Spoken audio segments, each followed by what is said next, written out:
greater level. The White House and the Department of Homeland Security declined to comment. Beckstrom's appointment comes at a time when the government has acknowledged that its information systems have been the target of repeated cyber attacks originating in other countries. The attacks have led to compromises and several large data breaches at federal agencies and contractors. Sources with knowledge of the selection process said Beckstrom's candidacy was backed chiefly by top brass at the Defense Department and National Security Agency. But Beckstrom's appointment raises a number of questions.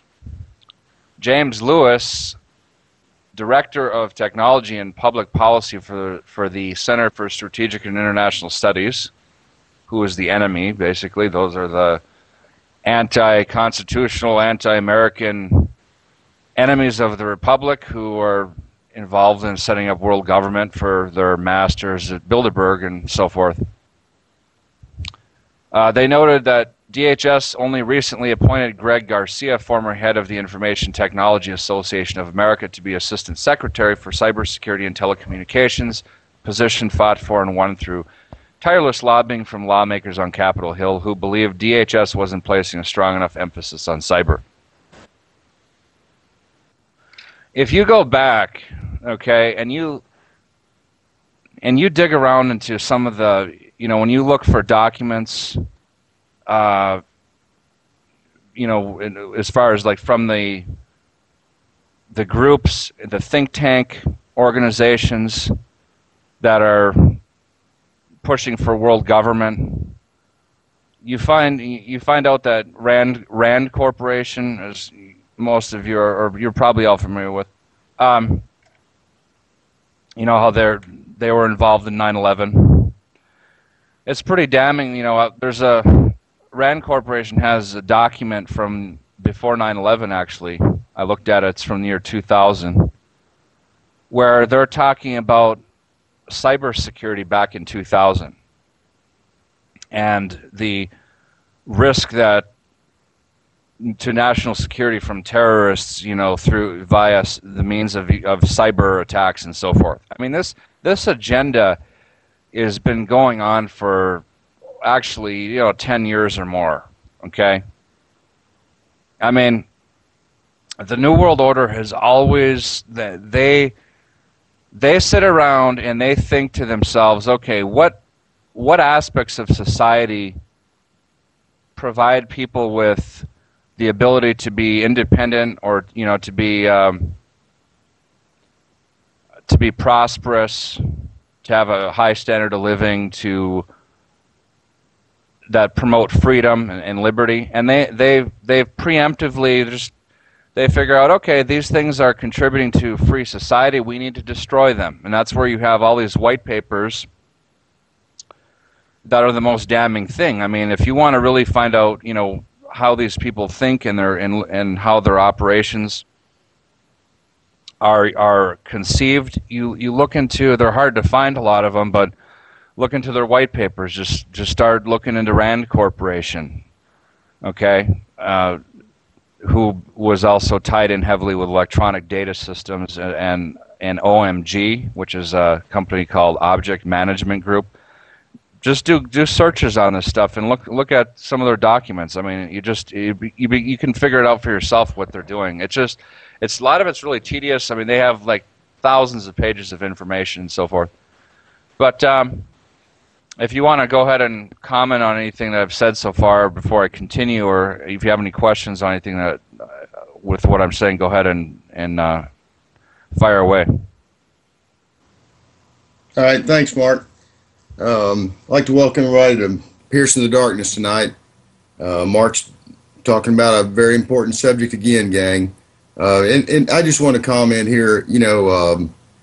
I know it's once again, it's an important subject. It's a technical subject in some ways, but it's an open attack on all of us, gang. I mean, I don't know what's going to take for everybody to wake up to see that, like I've been commenting on Deprogram's chat, show me one thing that doesn't need to be fixed about this government.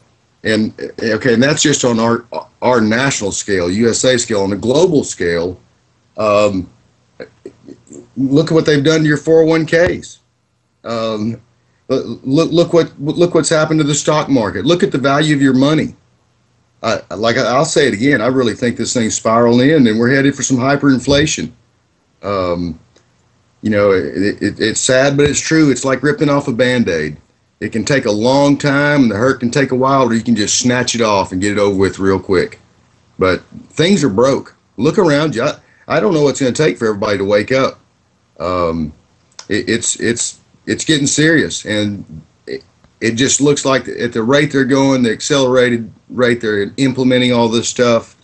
Um, I don't know what it's going to take. If this isn't something that'll wake you up, I don't know what is. I mean, just take a look around you, and think about my question: what part of this thing ain't broke?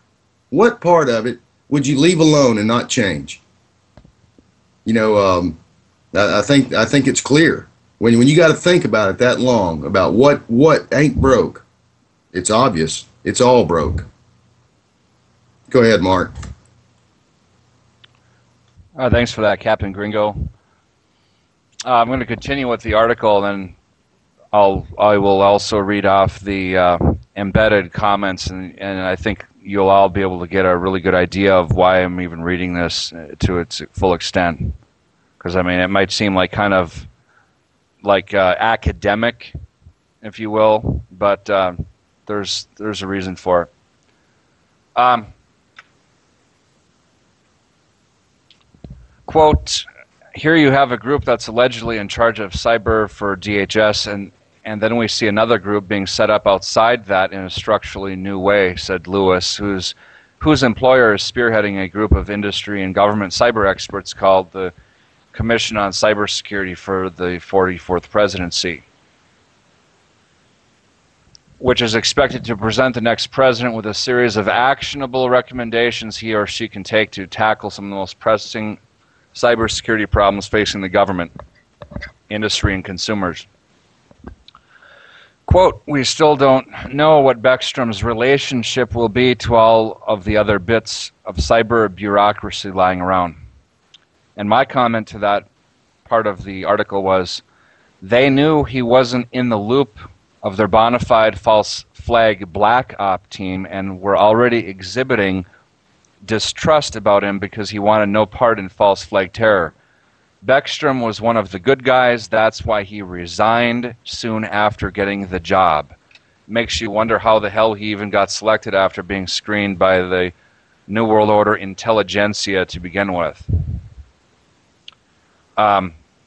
Roger Kresny, a former Bush administration official and president of Good Harbor Consulting, said that the creation of a new coordinating group on cybersecurity, quote, reflects a concern that government networks have been compromised at an unprecedented level. It's a total lie. My comment was, yeah, concerned because you have already been exposed to an unprecedented level to the point where thousands of you could be indicted for high treason and put in prison for life or worse. The very fact that the president signed a cybersecurity presidential directive in the last year of his administration reflects that the current approach that the government is taking is not working, unquote, Kresty said. My comment was, no, it means you don't have full interoperability yet to carry out unmitigated false flags at will, to be able to blame them on anything you want and bring the United States to its knees during already total economic destruction carried out by you as well. Quote, by all accounts, Beckstrom is neither a cybersecurity expert nor a Washington insider, but his private sector background and published writings emphasize a decentralized approach to managing large organizations. And on that note, I will continue on that very important key point. I'll just sum it up right now before we go to break. Rod Beckstrom was in favor of decentralization for resiliency. Okay, I mean, there's the idea of cybersecurity is legitimate. It's just that the way that they're using it, they're using it in a fraudulent sense, in the same way as how like FEMA and North